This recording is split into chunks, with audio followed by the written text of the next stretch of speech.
అయితే ఈరోజు 6వ స్టోరీ చెప్పుకుందాం. 6వ అధ్యాయంలో ఒక స్టోరీ చెప్పుకుందాం.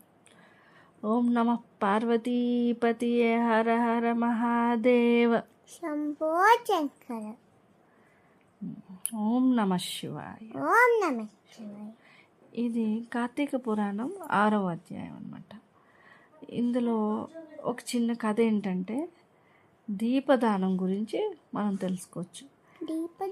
దీపదానం నీకు గుర్తుందో లేదో, లాస్ట్ ఇయర్ మనం దీపదానం చేసాం. కార్తీక పౌర్ణమి రోజు ఒక టెంపుల్కి వెళ్ళి సంగమేశ్వర స్వామి పంతులు గారు ఉన్నారు కదా, మన పంతులు గారు, ఆయన దగ్గరికి వెళ్ళి దీపదానం చేసాం మనం. దానివల్ల కూడా మనకి తెలిసినా తెలియకపోయినా ఏవో తప్పులు చేస్తూనే ఉంటాం. నీకు తెలుసో తెలియదో అబద్ధం చెప్పుంటావు, నీకు తెలుసో తెలియదో ఏదో చిన్న తప్పు చేసి ఉంటావు. లేదు నువ్వు అటు ఇటు నడుస్తున్నప్పుడు నీ కింద ఒక చిన్న ఇన్సెక్ట్స్ అయినా హాయి అయిపోయి ఉంటాయి కదా, ఇలా నీకు తెలుసో తెలియదు, అవి కూడా మిస్టేక్సే కదా. కనుక ఇలాంటి ఏ మిస్టేక్స్ అయినా దేవుడా క్షమించు అనడానికి ఇలాంటి చిన్న చిన్న రెమెడీస్ అన్నట్టు, దేవుడి కోసం, మన కోసం, మనల్ని దేవుడు క్షమించమని అడగటం కోసం ఇవన్నీ చేయాలన్నమాట. పెద్దలు చెప్పిన ఇది, పురాణాల్లో చెప్పినవన్నీ ఇవి. అయితే కార్తీక మాసం మహిమల గురించి మనం అందంగా కొంచెం బ్యూటిఫుల్గా చిన్న చిన్న కథలుగా చెప్పుకుంటున్నాం కదా. ఈరోజు ఈ కథ ఏం చెప్తుందో చూడు. కార్తీక మాసంలో పూర్వకాలంలో దక్షిణ దేశంలో ఒక ధనిక స్త్రీ ఉండేది. ధనిక అంటే కంప్లీట్ సౌండ్ అన్నమాట, ఎక్కువ బొబ్బులున్న ఆంటీ అంట. ఆమె చాలా సొమ్ము సంపాదించింది, కానీ ఎప్పుడూ దాన ధర్మాలు చేయలేదు. ఎందుకు, ఏం లాభం? మన దగ్గర ఇన్ని బొబ్బలు ఉన్నాయనుకో, ఒకరికి బొబ్బ పెట్టాలి, లేదు ఎవరికైనా ఏదైనా బట్టలు లేకపోతే ఇవ్వాలి. మనం ఇస్తున్నాం కదా, ఓల్డ్ ఏజ్ హోమ్కి వెళ్ళాము, బొబ్బ పెట్టామా, అప్పుడు అలాగే చిన్న చిన్న పిల్లలకి బట్టలు ఇచ్చామా, ఇలాగ ఇస్తున్నాం కదా. అలాగే ఏదో ఒకటి చెయ్యాలి. మన దగ్గర ఉన్న దాంట్లో కొంచెం కొందరికి షేర్ చేస్తూ ఉండాలి. అప్పుడు జేజీకి ఇష్టం. జేజీ మనకు అందుకే కదా ఇస్తున్నారు, నీకు కావాల్సిన నువ్వు తిని నువ్వు ఇంకొంచెం మందికి హెల్ప్ చెయ్యు అని మనకి ఇస్తుంటారు. మనకి ఇచ్చిన దాంట్లో మనం దాచుకుంటా పోతే ఏమొస్తుంది, ఏమీ రాదు. అయితే ఆ ఆంటీ ఏం చేసేది కదా, డబ్బులన్నీ దాచుకునేదట. అయితే ఒకరోజు ఆ ఊరికి ఒక బ్రాహ్మణుడు వచ్చాడు. ఆయన వెరీ పూర్. అతను ఎంతో భక్తి శ్రద్ధలు కలవాడు, కానీ చాలా భక్తితో చాలా మంచివాడు కూడానంట ఆయన. ఆ స్త్రీ ఇంటికి వెళ్ళి అమ్మ ఆకలేస్తుంది, అన్నం పెట్టవా అని అడిగాడట. కానీ ఆ స్త్రీ ఏం చేసింది, ఆ ఆంటీ ఏం చేసింది, పో ఇక్కడి నుంచి అని చెప్పేసి తిట్టేసి పంపించేసింది. నాకు నా ధనం వృధా చేయడం ఇష్టం లేదు, ఖర్చు పెట్టడం ఇష్టం లేదంట ఆంటీకి. నేను సంపాదించుకున్నది నా కష్టంతో, నాకెందుకు పేదవారికి దానం చెయ్యాలి, నేను ఎందుకు దానం చెయ్యాలి, ఇవన్నీ నేను చేయను, నా డబ్బులు అయిపోతాయి. అంటే అలా బిహేవ్ చేసింది. అయితే ఆ బ్రాహ్మణుని తిట్టి పంపించింది కదా రకరకాలుగా. అప్పుడు ఆ బ్రాహ్మణుడు బాధపడి ఆమెకు కార్తీక మాస వ్రత మహిమ వివరించాడంట. బ్రాహ్మణుడు కదా ఆయనకు అన్నీ తెలిసి ఉంటాయి కదా. వాళ్ళకి ఉన్న భక్తి మనకు ఉండదు, వాళ్ళ భక్తి వేరు, మనది వేరు. వేరు అంటే ఈక్వల్గా చేసుకోవచ్చు, కానీ వాళ్ళకి తెలిసినన్ని మనకు తెలియకపోవచ్చు. అయితే అందులో ఆయన బ్రాహ్మణుడు కనుక ఆంటీకి కార్తీక మాసంలో ఎలా ఉండాలి, ఏం చేయాలన్నది ఒక వ్రతం వివరించాడంట. ఆ మహిమ, అమ్మ ఈ కార్తీక మాసంలో నదీ స్నానం చేయడం, దీపదానం చేయడం, ఉపవాసం ఉండటం, బ్రాహ్మణులకు భోజనం పెట్టడం వలన పూర్వజన్మ పాపాలన్నీ, అంటే నువ్వు బిఫోర్ బర్త్లో చేసిన తప్పులన్నీ జీరో అయిపోతాయి, నశిస్తాయి.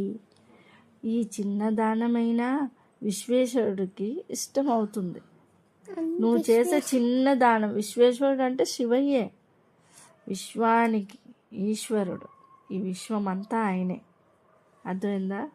విశ్వమంతా, ఈ జగత్ అంతా, ఈ వరల్డ్, ఈ భూమండలం అంతా, ఇలా రకరకాలుగా చెప్పుకోవచ్చు. విష్ణు తాత విష్ణు శ్రీ మహావిష్ణువు అంటారు. బ్రహ్మ విష్ణు మహేశ్వరులు త్రిమూర్తులు ముగ్గురు పాలిస్తుంటారు మన కంప్లీట్ భూమండలాన్ని, ఈ జీవరాశులన్నిటినీ. అర్థమైందా? నువ్వు చేసే ఈ మాసంలో ఏ చిన్న దానమైనా అది ఈశ్వరుడికి చాలా ప్రీతికరం అవుతుంది, ఇష్టమవుతుంది అని చెప్పాడంట. ఆ మాటలు విని ఆ అమ్మాయి మనసు కొంచెం మారి ఆమె ఆ రోజు నుంచి కార్తీక మాసం వ్రతం చేసింది. వ్రతం అంటే ఏమీ లేదు, మార్నింగ్ లేచి దీపాలు పెట్టడం, స్నానం చేసి ఈవినింగ్ దీపాలు పెట్టడం, నీకు తోచిన సాయం చేయటం, ఈ దీపదానం ఇవన్నాం కదా, బ్రాహ్మణులకి ఇవ్వటం, గుడికి వెళ్ళి దీపాలు అనిస్తాం, ఇంతే. ఇంతకు మించి పెద్ద పెద్ద వ్రతాలు అంటూ మంత్రాలు ఏవేవో చేసేది ఏమి ఉండదు. దేవుడికి ఓ దీపం పెట్టుకొని దండం పెట్టుకొని ఈశ్వర, పరమేశ్వర, గోవింద, నారాయణ, వాసుదేవ, ఇలా నువ్వు దేవుణ్ణి స్మరించడమే ఒక వ్రతం, అంతే. అయితే ఆ మాటలు విని ఆ స్త్రీ మారింది కదా, అప్పుడు ఆ రోజు నుంచి ఇలా చేసుకుంటుంది కదా, ఆ నెల రోజులు అలానే డైలీ చేసుకుందంట. లాస్ట్ డే ఉంటుంది కదా, ఏం చెప్పాను కదా దీపాలు వదులుతామని, ఆ లాస్ట్ డే ఏం చేసింది, బ్రాహ్మణులందరికీ పిలిచి భోజనం పెట్టింది, అన్నం పెట్టి కొంత ఆమెకు తోచిన దక్షిణ, ఆమెకు తోచింది ఏదో దానం కూడా చేసింది ఆ బ్రాహ్మణులకి. అప్పుడు ఆమె కూడా వెళ్ళిపోతుంది కదా, ఏజ్ అయిపోతే. అప్పుడు దేవతలు వచ్చి ఆమెను గోవింద తాత వైకుంఠానికి తీసుకెళ్ళారు. మరి ఇంకా ఆమె బ్యాడ్ ఏం లేదు, అంతా జీరో అయిపోయింది, అన్నీ మంచి పనులే చేసింది ఆ బ్రాహ్మణుడు మాటలు విని. కార్తీక మాసం ఆచరించింది కదా, అంత మహత్యం ఉంది కార్తీక మాసంలో పెట్టే దీపానికి, కార్తీక మాసంలో పెట్టే స్నానానికి. కార్తీక మాసంలో నువ్వు ఆచరించే ఎవ్రీ మూమెంట్కి, నువ్వు టెంపుల్కి వెళ్ళి ఒక దీపం పెట్టినా కూడా అది చాలా విశిష్టమైనది కార్తీక మాసంలో. అదే టెంపుల్కి వెళ్ళి నువ్వు ఒక దీపదానం చేసినా చాలా విశిష్టమైనది. అదే నీకు తోచింది బ్రాహ్మణులకు ఎవరికో భోజనం పెట్టి ఏదో ఒక దానం చేసినా చాలా విశిష్టమైనది, అంత అన్నమాట. ఇక్కడ నీకేం తెలియాలి, మనకి మన దగ్గర ఉండే డబ్బుల కన్నా మనం చేసే సాయం మనకి కాపాడుతుంది. అర్థమైందా? నువ్వు ఇప్పుడు డబ్బులు దాచుకుంటే ఏమొస్తుంది? నీకు ఎప్పుడైనా అయిందనుకో, దేవుడా నా దగ్గర డబ్బులు ఉన్నాయి, పర్లేదు అనుకుని హాస్పిటల్కి వెళ్తే ఏమవుతుంది, డాక్టర్ ఇంజక్షన్కి గుచ్చుతాడు, అదంటాడు ఇదంటాడు, డబ్బులన్నీ బిల్లేసి లాక్కుంటాడు. అదే నువ్వు నీ దగ్గర డబ్బులు ఉన్నాయి కదా అని అన్నీ దాచుకోకుండా అందరికి హెల్ప్ చేస్తూ ఉన్నావు అనుకో, అసలు నీకు ఆయ ఎందుకు అవుతుంది? ఒకవేళ ఆయ అయినా కూడా అంత బిగ్గా ఆయ అవ్వదు, జేజీ చూసుకుంటారు, సదా నీతోనే ఉంటారు కదా, కాపాడుతూ ఉంటారు. అంటే ధనం కంటే ధర్మం ముఖ్యం, ధనం కంటే హెల్ప్ చేయటం ముఖ్యం, ధనం కంటే దానం ముఖ్యం. అర్థమైందా? అర్థమైందమ్మా. కార్తీక మాసంలో దీపదానం చేస్తే అంత మంచిది. ఈ కథ ఒక విశిష్టత అదే. కార్తీక మాసంలో భగవంతునికి నువ్వు చేసే సేవ ఇంత చిన్నదైనా కూడా చాలా ఎక్కువ మోక్షం కలుగుతుందన్నమాట. ఓం నమః శివాయ. ఓం నమః శివాయ.